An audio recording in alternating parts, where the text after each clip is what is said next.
Magandang hapon sa inyong lahat. Muli po, ito si Herbert Uria, author-promoter ng Bible Lights Promotions. Kakibat ang ating pananalig sa ating banal na Panginoon Diyos, banal na Panginoon Kristo, at gabayan ng kanilang nagkaniban na Santa Maria, ay ating po'y binabahagi sa inyo sa linggong ito. Ang mensahe ng ating banal na Panginoon Diyos. Ang tema ng mensahe ng ating banal na Panginoon Diyos ay ang pag-ibig ng Panginoong Kristo ay banal at banal na Santa Maria ay nagpalaya sa sangkatauhan. Ngayon po ay babasahin ko sa inyo ang mga mensaheng ito mula po sa Bagong Tipan ng Mabuting Balita na paghahari ng ating banal na Panginoon Diyos sa pamamagitan ng banal na Panginoong Kristo. At ayon po dito kay Apostol San Juan Kabanata 10, talatang 11. Ito po ang mensahe. Ako ang mabuting pastol, inialay ng mabuting pastol ang kanyang buhay para sa mga tupa.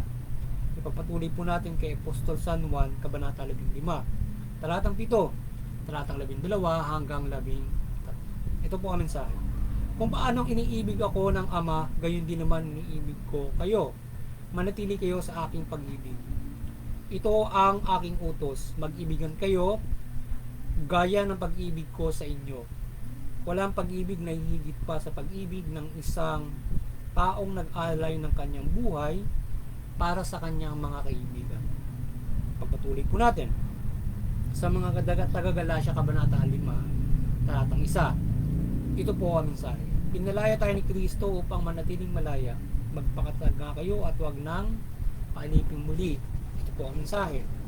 At pagpatuloy po natin sa mga taga-Efeso Kabanata 3, talatang 17 hanggang 11. Ito po ang mensahe. Naway manahan si Kristo sa inyong puso sa pamamagitan ng inyong pananalig sa Kanya, upang sa inyong pag-uugat at pagiging matatag sa pag-ibig ay maunawaan ninyo kasama ng mga hinirang kung gaano katatila ang pag-ibig ni Kristo. Pagpatuloy po natin sa mga taga-Efeso Kabanata 5, talatang 1 hanggang 2. Ito po ang mensahe. Yamang kayo'y mga anak na minamahal ng Diyos, tularan ninyo siya. Mamuhay kayong puspos ng pag-ibig tulad ni Kristo. Dahil sa pag-ibig sa atin, inihindog niya ang kanyang buhay bilang mahalimuyak na hain sa Diyos. Pagpatuloy po natin kay Apostol San Lucas Kabanata 1, talatang 30 hanggang 31 at 38. Ito po ang mensahe. Kaya't sinabi sa kanya ng anghel, huwag kang matakot, Maria, sapagkat kinalulugad ka ng Diyos. Pakinig ka, ikaw ay maglilihi at manganganak ng isang lalaki, at siya'y pangangalanlan mong Jesus.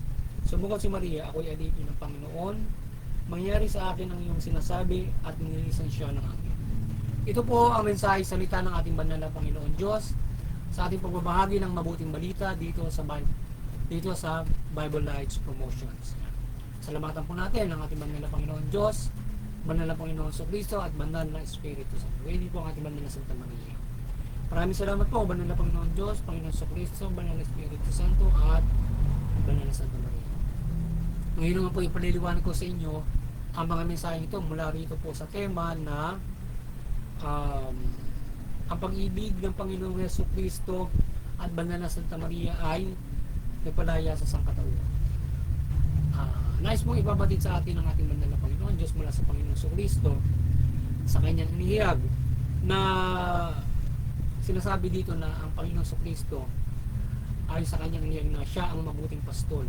Inialay niya yung kanyang buhay para sa mga tupa. So yan, siya yung mabuting siya. Inialay niya yung buhay niya para sa atin. So yan, ganyan tayo kamahal ng ating banal na Panginoong Kristo. Kaya kung paano siya iniibig niya, kung paanong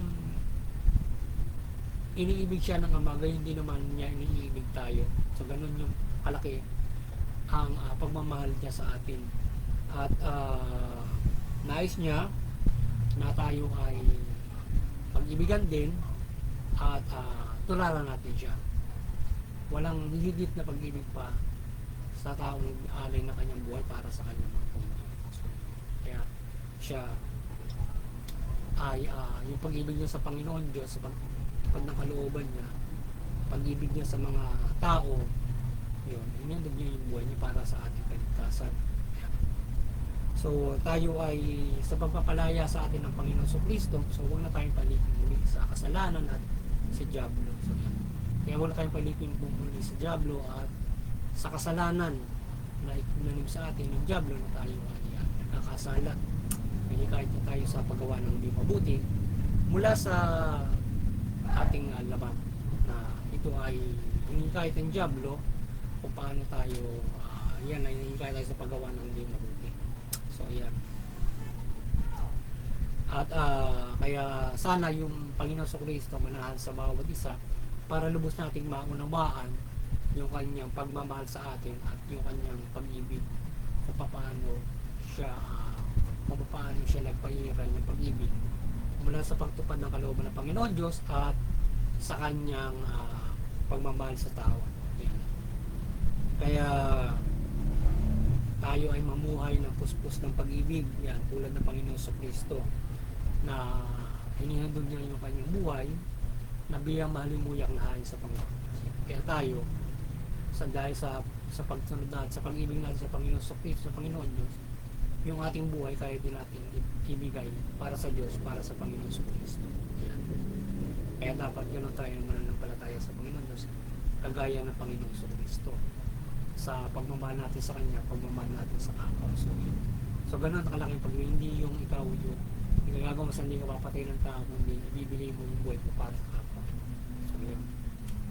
At again din naman ang Banal na Santa Maria, so inihandog din niya yung buhay niya, yung buong buhay niya sa Panginoon Diyos sa kaligtasan ng mga tao mula doon sa tanggapin niya yung atang sa kanya na Panginoon Diyos na siya ibibigay buhay sa Panginoon sa Kristo sa pamamagitan ng kanya ng biglang maging ina ng Panginoon sa Kristo ay doon ay naging malaki ang ambagin niya para yung buhay niya bilang isang babae ibigay niya para siya maging daan para ang Panginoon sa Kristo yung maging tao at iligtas na sa katawang sa katuparan niya yung pangangaral niya ng mabuting balita at yung paghahandog niya ng buhay niya para sa mga tao kasi kinakailangan ay magbubuo siya ng dugo para maging handog ito sa Diyos para mapatawad yung kasalanan natin mula sa simula at naging kasalanan ng bawat isa.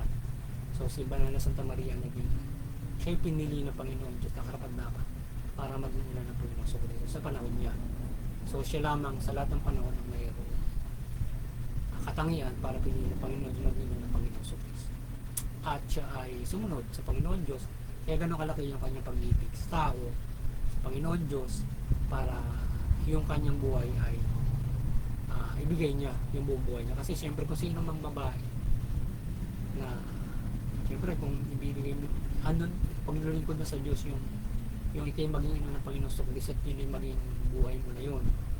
Hindi, kung kapag kasi pag ikaw ay ganyan yung buhay, magiging buhay mo na yun na ikaw ay mayroong anak at ikaw ay mayroong pinalaki at pamilya mo na yun na hindi yun talaga yung mismong buhay na iyong hinahanap o yung gusto, kundi ang buhay na yun ay paglilingkod niya sa Panginoon Diyos. Tinanggap niya yun bilang pagmamahal niya sa Panginoon Diyos at din may pagmamahal siya sa tao para gawin niya ang mga bagay. Ganun kahalaga ang pagmamahal na ginawa ng Panginoon sa Kristo at ng Banal na Santa Maria na ihandog nila ang kanilang mga buhay para sa kaligtasan at pagsunod sa Panginoon Diyos. Kaya dapat ganun yun tayo. Hindi naman lahat ng pagsunod sa Panginoon Diyos magbubuhis ka ng buhay o magsakripisyo ka ng asin palagi kang mamamatay. Yun ay isang yung pagsunod natin sa Panginoon Diyos ay up to the extent na mangyari ang ganong klase ng para sa kapakanan ng kapatao ay yun ang gawin natin sa pagtuman natin para sa kapakanan ng marami, kaligtasan at kabutihan ng kapwa. Yun ay isang magandang ehemplo rin, isang magandang paggawa ng mabuti upang hindi ka naman maging mitya ng pagpatay ng isang tao. Instead, bibigay yung sarili mo para baguhin mo yung kapatao mo at hindi mapatayin yung kapatao mo. So, mga ganun mga bagay.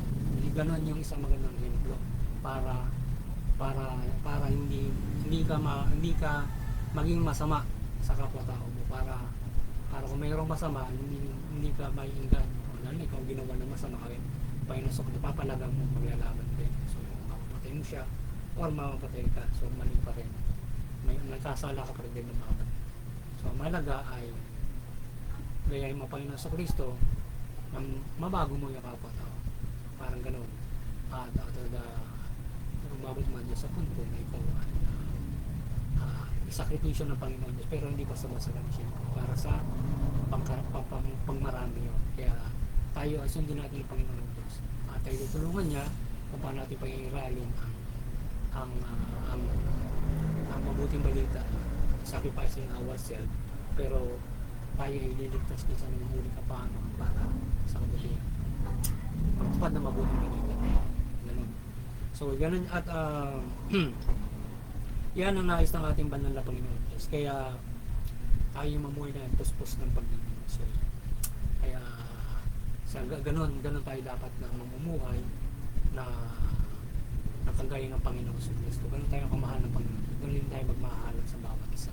Sa gayon makapamumuhay tayo ng mabuting, maganda, maayos, ayos sa mabuting balita, maka-spiritual. Sa yung nga sinasabi ng Panginoon sa ng kanyang utos, magbibigan tayo.